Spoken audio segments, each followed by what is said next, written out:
আরজিকর হাসপাতালের তরুণী চিকিৎসক খুনে নতুন তথ্য।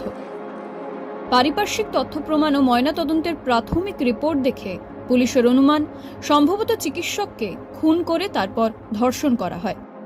সূত্রের খবর, গভীর ঘুমের মধ্যেই গলা টিপে খুন করার সময় ভেঙে যায় ওই চিকিৎসকের গলার হাড়। তারপর মৃত্যু নিশ্চিত করতে শ্বাসরোধ করা হয়।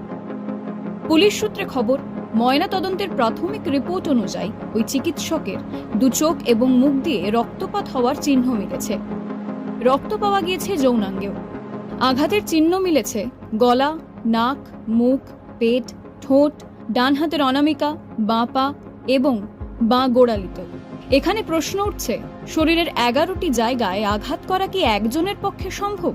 সূত্রের খবর, যৌনাঙ্গে যে ধরনের আঘাতের চিহ্ন রয়েছে তাতে একাধিকবার ধর্ষণের